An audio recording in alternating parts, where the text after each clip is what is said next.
Welcome to Rebecca Sounds Reveille. As you know, every show I tell you what a show I've got because every show is just filled with amazing tools and resources, hope and inspiration to help you have a healthier life.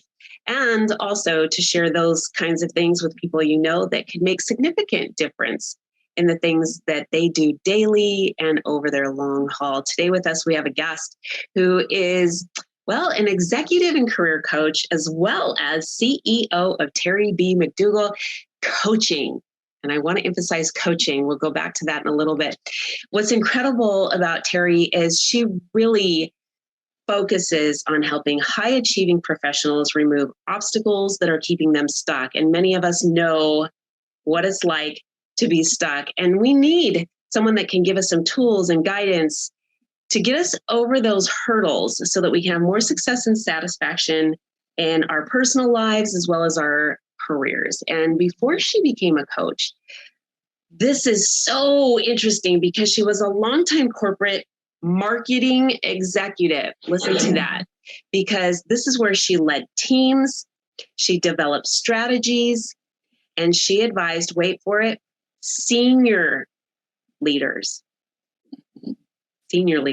to drive business results. This is a results-oriented show. She delivers results. She is author of Winning the Game of Work, Career Happiness, and Success on Your Own Terms. She also has her own podcast, Marketing Mambo. Welcome to the show, Terry McDougall.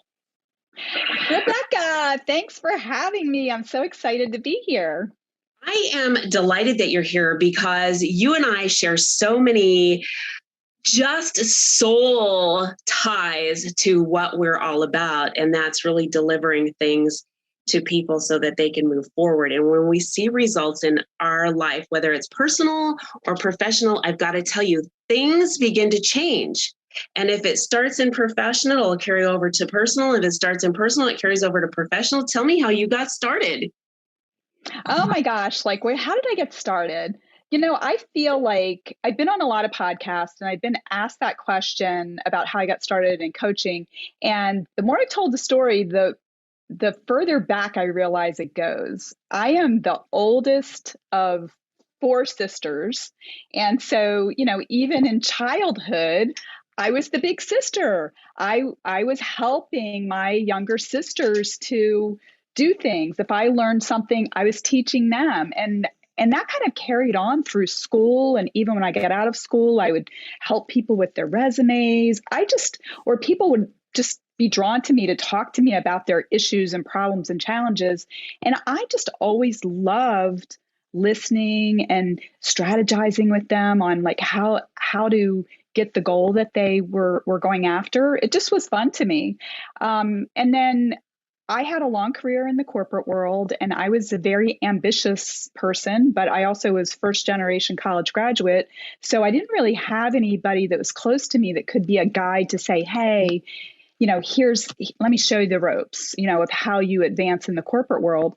And I had a couple of, disappointments along the way that I just kind of realized that I didn't want to just settle for what it looked like my career path was. And so I remember this was in the early 2000s, before there was so much talk about coaching. But I remember I thought, I think there's something called like a career coach or something. And I went out to Yahoo, because this was pre-Google, and put in career coach. And I found somebody in my town who was doing it. And I worked with her for a few months, and it's kind of a long story, but the result within a few months was that I ended up getting a job that within the first year doubled my salary. And so through my own experience with a coach, I recognized that, they could really help you to identify your hurdles, your challenges, identify what the gaps were, and develop skills and confidence to overcome them. And so, that was a seed that was planted, close to 20 years ago, probably. And I got to a certain point in my career, probably in, say, 2015, 16 or so, where I had been at my job, I'd been at a company for about 12 years, and I'd had 4 positions while I was there. But I was starting to look around, and I was like, I don't really see the next logical step here in this organization. And I was outgrowing the position I was in. So I kind of looked at myself and said, okay, what do you like to do and what are you good at? I always loved mentoring and coaching my teams. I knew what executive and career coaches did. And so I thought, well, maybe it started off like I was just going to take a sabbatical. I was tired of the job. I wanted to leave and do something different. I thought, oh, I'll go and get trained as a coach, and then I'll get another job and do this sort of as a side hustle. But, as can often happen once we get on a path, it sort of, maybe it has a mind of its own, right? and I just decided, you know what, I'm going to try to do this full time. And that was close to 5 years ago. So, that's how I became a coach. I was already a coach. I just became a coach professionally. Well, I love it because oftentimes I think we know when we've outgrown something, but we tend to keep it because it's easy. We've mastered it. But I think most everyone at some point will say, I wish I had more. Even if they've been satisfied with what they're doing and they truly love it, it's almost as if we know that we can do more. And that drive inside us is sort of leaking out, saying, hey, you need to do more. You need to do more. And oftentimes, depending on certain circumstances in our life, we'll kind of put it off to the side. We'll say, okay, you know what? I can't do that right now because it might hurt me financially, or there's some other fear that limits the ability to kind of move forward. So people stay stagnant just on that alone. But when that calling just continues to knock on your door and you listen to it, the joy and the rewards from it are just undeniably unbelievable. Yeah. I mean, one of the things that I've found with myself and with my clients is that, there's sort of a little bit of a calculation that we make, and it's probably not necessarily always conscious, but the calculation is about 70-30, which is if you can spend about 70% of your time doing things at work that refill your tank, that you like and you're good at, and it, you're feeling fulfilled, and only that gives you enough energy to deal with the 30% that isn't fun, right? It's work. They call it work. And sometimes you got to do stuff that is tedious or you don't like or whatever. But usually if you can have about a 70-30 mix, that you'll be satisfied with your job. But what can happen is that over time, maybe you get a new boss, or there are new challenges at work, or, you have grown tired of the things that you used to like to do that used to be interesting and challenging, and now they're kind of boring and monotonous. That if that balance changes, and it's not just a season, but it's kind of changed permanently, what we can find is that when Sunday night rolls around, when Monday morning rolls around, that it's harder and harder to get the energy to get up and go. And I felt like that was sort of happening with me, that for the 12 years that I was at my company, I'd say like 10 of those 12 years, it was around the 70-30, right? I had enough opportunities to do fun things that really were in my wheelhouse, and to continue learning and having new interesting challenges. But the last role that I was in, quite frankly, right from the beginning, I didn't think it was a good fit, but my boss really wanted me in that role. And it just was draining, and so that's what made me step back. And all the things that you talk about, I probably hung in there and felt the pain for longer than I needed to. But, sometimes we have to feel the pain in order to have the motivation to get over the hump, to get past our fear. And what do they say? Like when the pain of staying the same exceeds the pain of changing, that's when we decide to change. And that was kind of what happened with me, because I made a good salary and had lots of friends and had a nice routine going to work, and lots of, little perks and so forth. But it just wasn't, at the heart of what I was doing, it just wasn't fulfilling. And that was painful to me. So what I had found in a number of different circumstances throughout the course of my life, in different situations that I've been in, where I'll utilize your 30% sort of indicator of not being as happy in whatever role it was during that 30% period of time. And I would look at what is it I'm supposed to do. One of three things. I'm here to learn something from this situation, even if it's long term, because if I had not learned it immediately, that means it's something that I need to learn certain skills over a period of time. Is it there because I'm supposed to teach someone something and their learning may take a little bit longer than, or it's maybe multiple people who's going to have to learn. The third thing would be either both of us are supposed to learn and teach each other something from the situation. And that's where I found myself in the 30%. What do you tell your clients who are in that 30% situation? Well, I mean, if it's usually I'm not dealing with people that are having the 30%, right? Usually it's like 50% of the time they're doing something that they enjoy and 50% of the time they're doing something that they don't. And so they end up sort of going into an energy deficit, if you will, or they're just sort of like in this like kind of boring place where nothing's too exciting. What I find is that most of the time when people come to me, it's pushed beyond that, where they're spending more time on things that drain their energy than they are on things that fill them up. Mm-hmm. And, it could be anything from, they're working too many hours because they tell themselves that it's like how many hours they work that determines the value at work, which I don't agree with. It could be that they have some difficult situations that they're dealing with bosses or peers or people on their team that they're not sure how to deal with, and maybe they're avoiding it. It could be that, like in my case, that they've outgrown the thing that they're doing, but they're sort of holding on to it because they're afraid to figure out what's next, or they're telling themselves, and people will say this out loud to me often, which is, well, I can never make as much money doing this, or I want to do this other thing, but I know that I could never get hired there because of the degree I have, or I'm too old, or I need to go back to school, or whatever. People will tell themselves reasons for why they can't have what they want.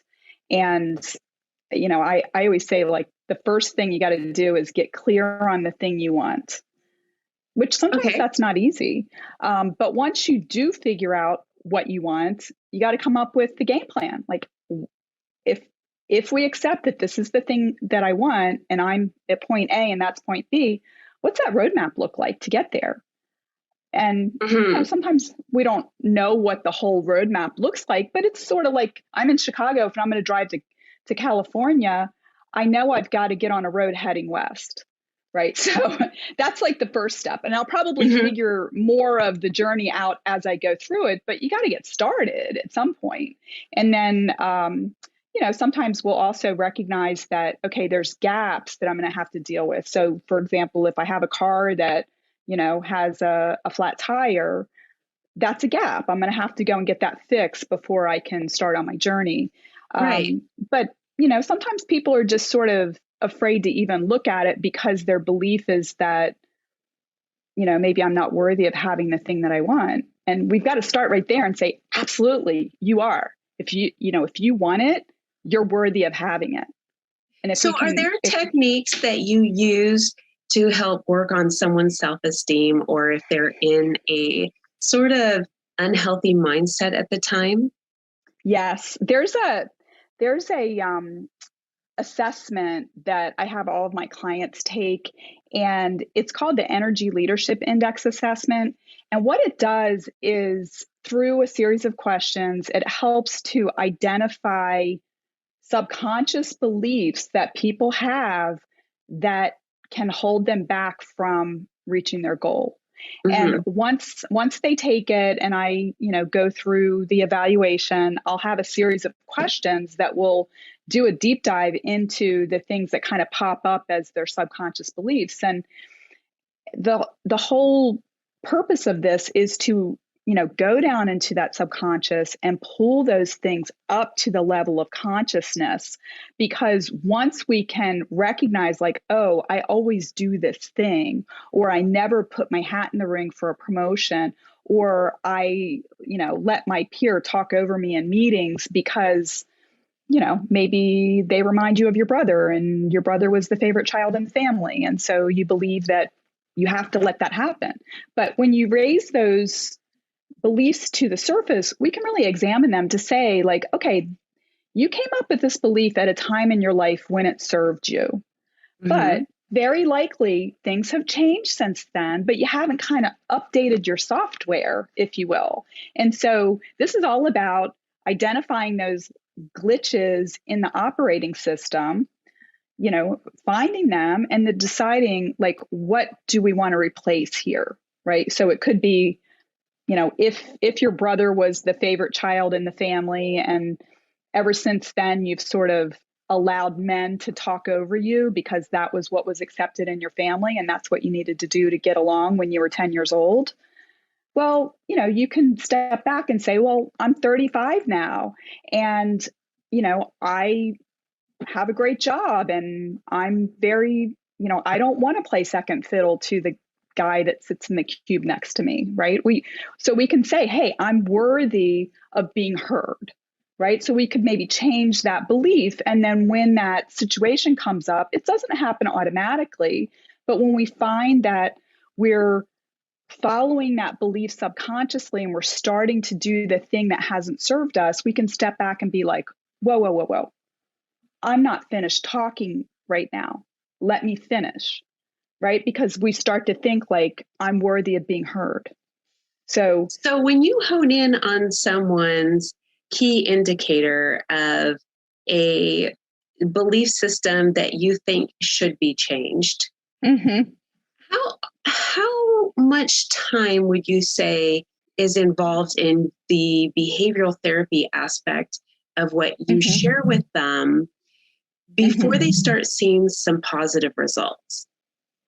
Well, it really depends on the individual and how deeply rooted that belief is. I mean, I like to think of, habits are really neural pathways, right? It's as if like the inside of our brain is like a big forest, and there are certain paths that have been, just through use carved out of the forest, right? And we'll just automatically go there when there's certain triggers. But, if we want to do something different, we have to consciously decide that I'm going to cut a different path through the forest. And it's a little bit hard at first, right? Because it's like the jungle's thick and you need to get out there with the machete and you have to keep doing the new habit in order to carve the new neural pathway. Some people, the first time that you bring it up to them, they're like, wow, aha, like, no wonder I have had these, self-sabotaging habits, or no wonder I keep doing this same pattern. Other people, I just pointed out to them like, hey, we were talking about this pattern in the past and I'm seeing it pop up again here. Just help them be aware, because patterns can pop up in places that aren't necessarily obvious. Like, for example, and this is one that I kind of had earlier in my life. My dad was a really, kind of gruff and an intimidating guy. And a lot of times when he didn't want to deal with something with me and my sisters, he would just sort of like give you the silent treatment or just avoid talking to you, or he'd use like his deep voice to sort of intimidate you so you would just drop the subject.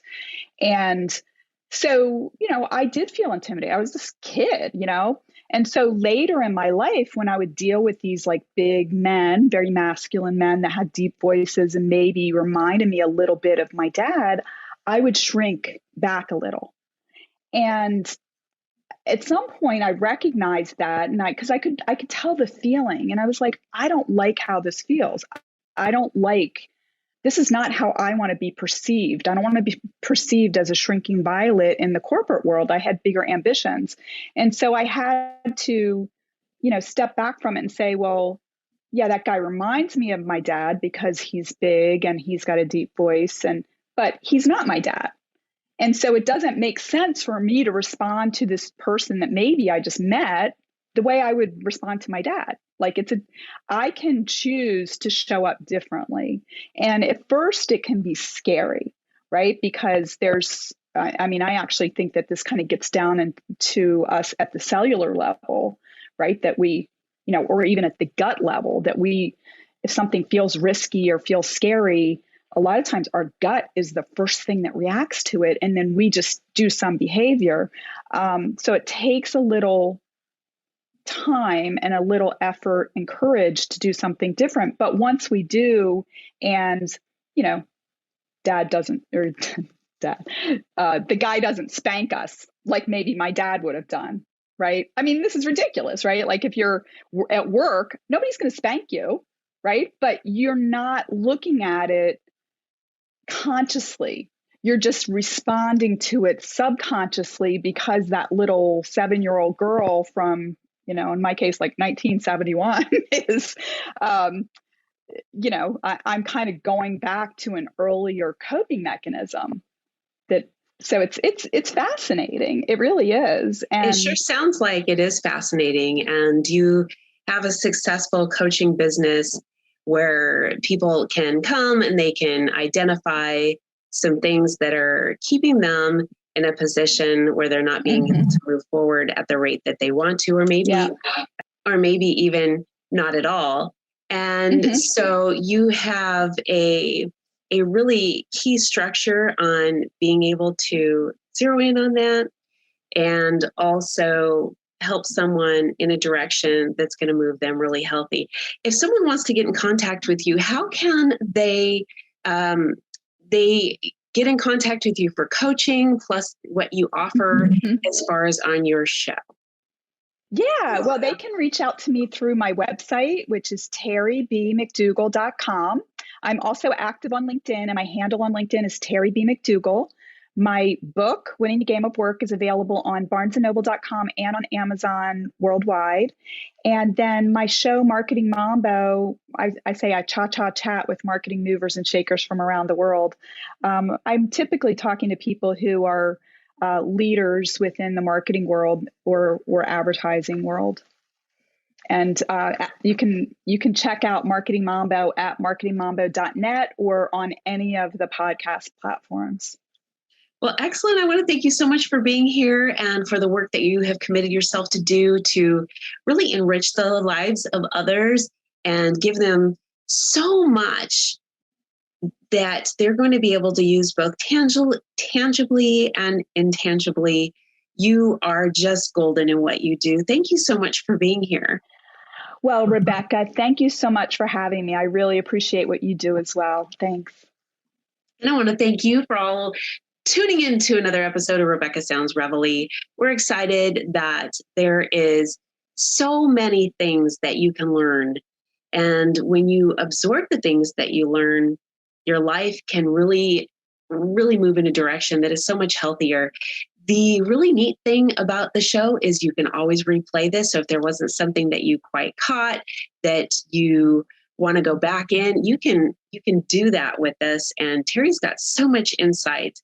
You can definitely connect with her on all of the different links that she shared with you. Grab a copy of her book and also share this with everybody that you know and everybody that you don't. Thanks for tuning in.